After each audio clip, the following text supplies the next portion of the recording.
At some point, you stop blaming the weather. You stop blaming the garden center. You stop blaming bad luck. And quietly, without saying it out loud, you started wondering if the problem was you. That moment right there, that is the moment this video was made for. Because here is the truth. The plants did not die because you were bad at this.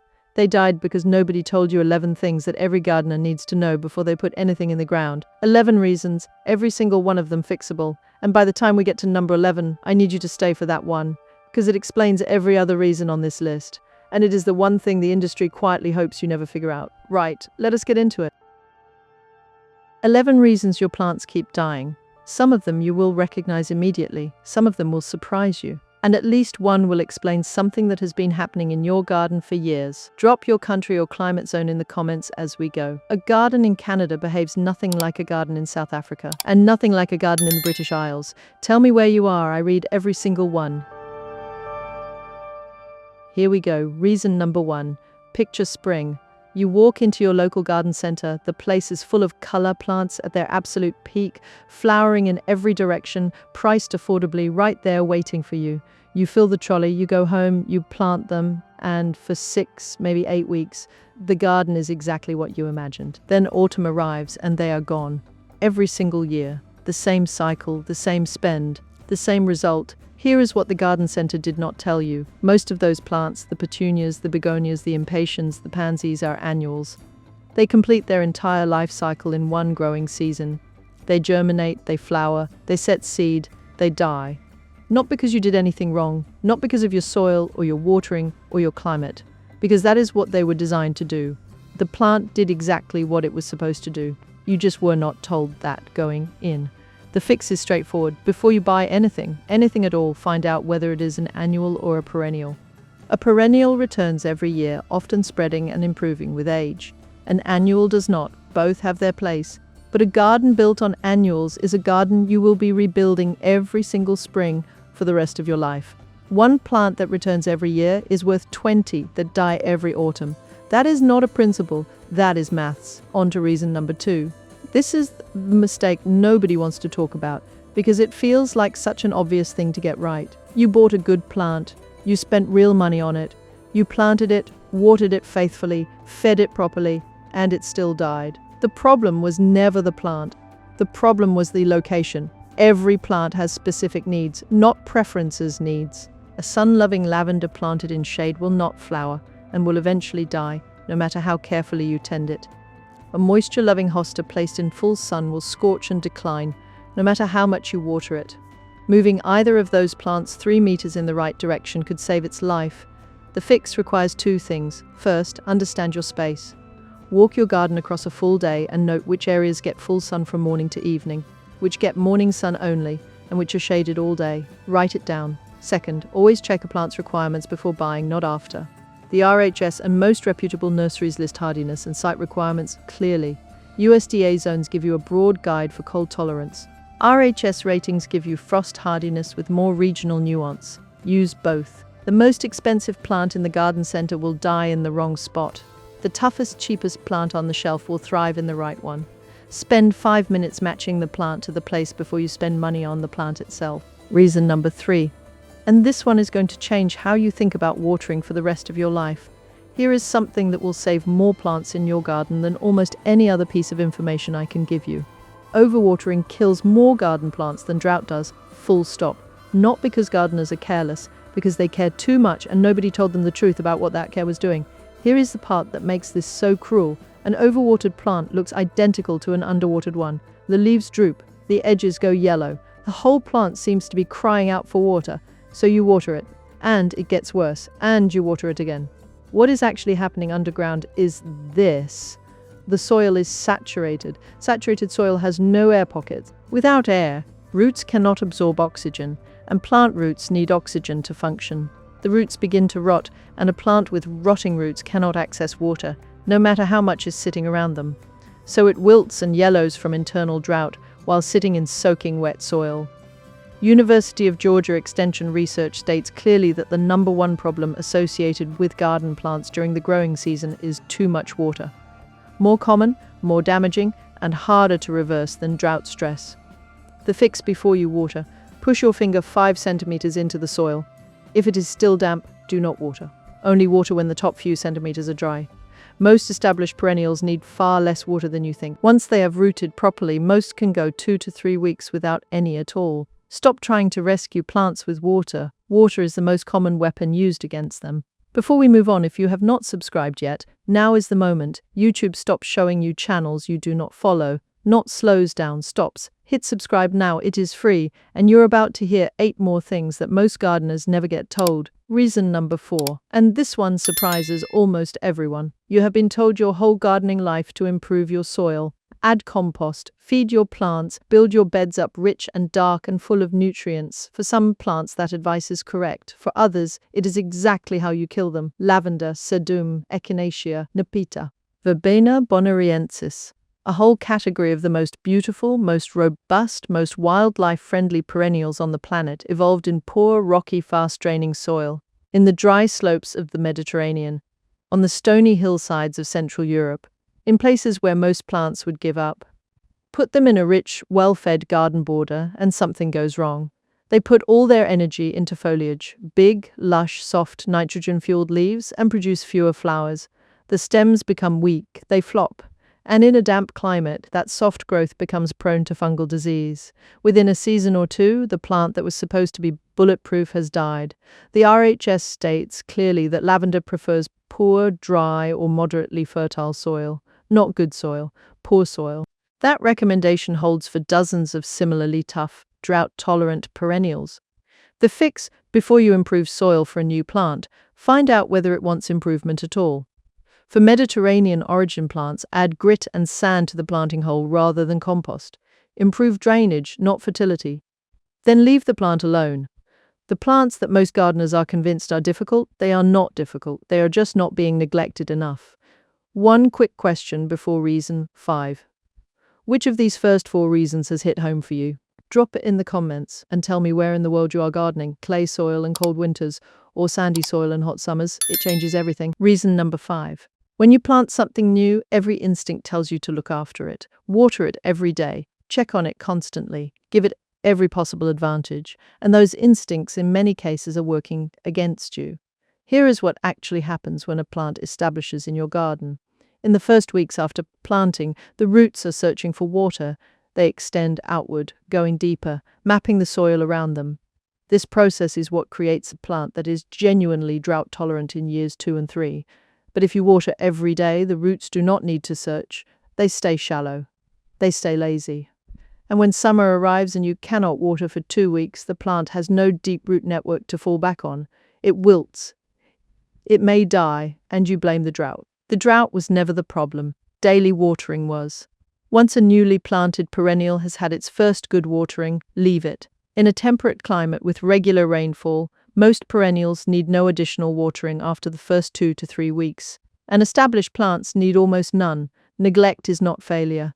Sometimes neglect is exactly what a plant needs to become strong. Reason number 6. This one destroys plants silently, slowly, without giving you any obvious sign until the plant is already failing. Every plant has what is called a crown, the point where the roots and the stem meet. That crown needs to sit at exactly soil level, not below it, not above it, at it. Bury the crown even by a few centimeters, and the stem begins to rot. The plant may look fine for weeks, and then it collapses.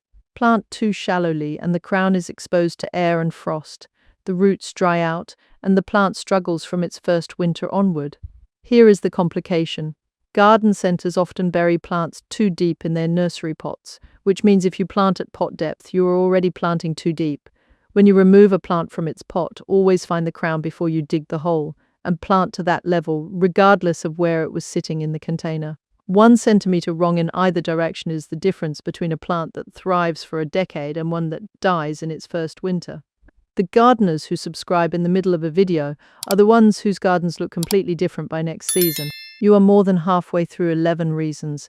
If none of these has surprised you yet, number 8 and number 11 will. Stay subscribed so you do not miss what comes next. Reason number 7, and this one quietly ruins some of the most popular plants in any garden. You have been tidying your garden in autumn for years. You go out as the season ends, cut everything back, and feel the deep satisfaction of a clean, ordered space. and some of those plants completely silently will produce no flowers the following year. Here's the problem. Many of the most popular flowering shrubs, forsythia, big-leaf hydrangeas, azaleas, rhododendrons, and a long list of spring-blooming perennials set their flower buds the previous summer and autumn.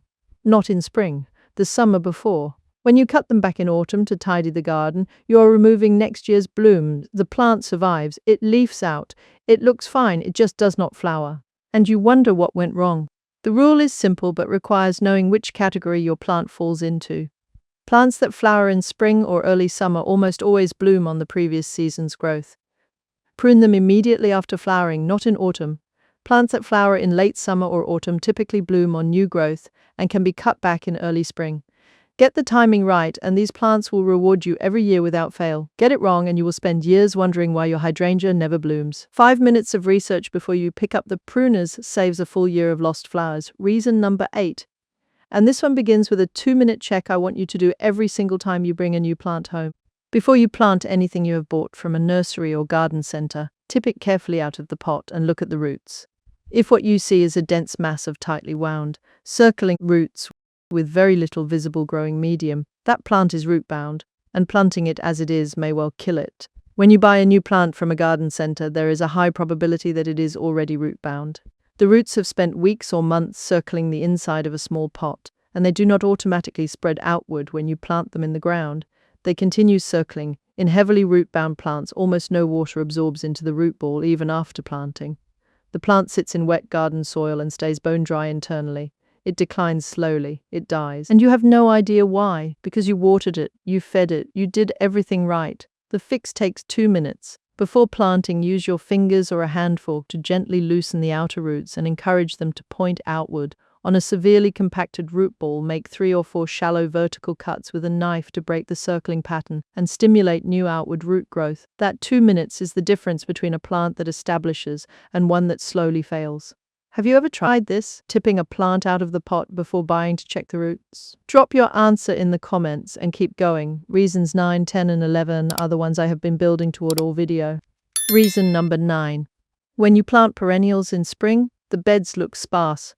A few small plants in a lot of bare soil, and the instinct, an understandable one, is to add more, plant closer, fill the gap.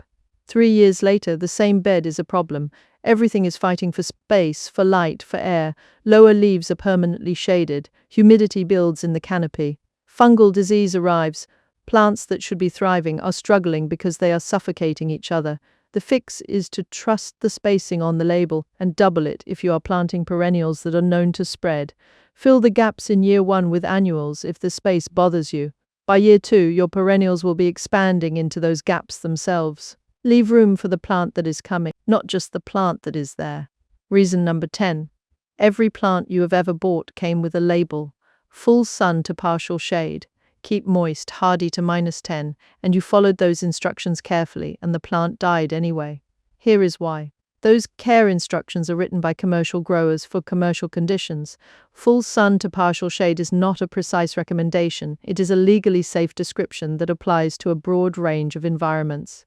Keep moist means different things in a dry Mediterranean climate and a wet North Atlantic one. Hardy to -10 is a guide for the average, not a guarantee for your specific microclimate, your soil drainage, or your frost pocket. Labels are a starting point, not a plan. Before planting anything, cross-reference it.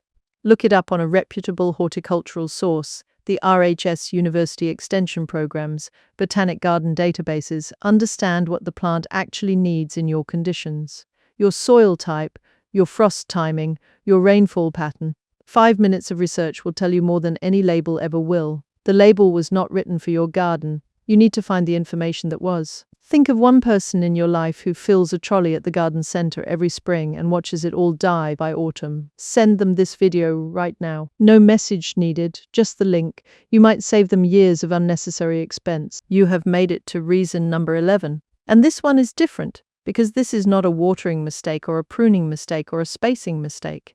This is about the system that produced the plant in the first place. Modern commercial horticulture selects plants for specific traits: fast production time, consistent appearance across large batches, ability to look perfect under grow-like conditions during a brief retail window, ability to survive being packaged, transported, and displayed in a car park garden center in fluctuating temperatures, long-term garden performance, whether the plant will survive your winters, spread through your borders, and come back stronger every year. That is not what drives commercial plant selection. It never was. Nobody sat in a boardroom and decided to ruin your garden, but nobody made your long-term garden success the priority either. And this is why everything else on this list connects. The annuals are sold as the default because they are cheaper to produce quickly, look spectacular at the point of sale, and create returning customers every spring. The planting instructions are generic because specific instructions for thousands of different climate zones are not commercially viable. The plants are packed tight in small pots because it maximizes display space and turnover. You were set up to struggle, not deliberately, but structurally. The gardeners whose gardens look extraordinary, the ones whose borders look better every year, not worse, they stopped buying what the industry was most eager to sell. They started seeking out proper garden-worthy perennials, plants selected for hardiness and longevity, not shelf life, plants that have been grown for decades because they genuinely work, not because they look good in a pot for 3 weeks. And those plants are exactly what this channel exists to show you. You came into this video wondering whether you were the problem. You are not the problem. You were given the wrong information, sold the wrong plants, and handed instructions written for conditions that had nothing to do with your garden. The plants did not die because you lacked skill or patience or the right touch. They died because 10, sometimes all 11 of these reasons were working against you without your knowledge. Now you know. Now you know which plants are designed to last and which are designed to be replaced. Now you know that watering less is often watering better. That poor soil grows stronger plants than rich soil. That neglect is sometimes the highest form of care. That is not a small thing. That is the difference between a garden that defeats you every year and one that builds itself, season after season, until it is the garden you always imagined. Subscribe now, hit the bell so you do not miss the next video, and drop one comment below which of these 11 reasons explains something that has been happening in your garden. Tell me which number, and tell me where in the world you are. This is your garden, and it was never your fault. Go plant something.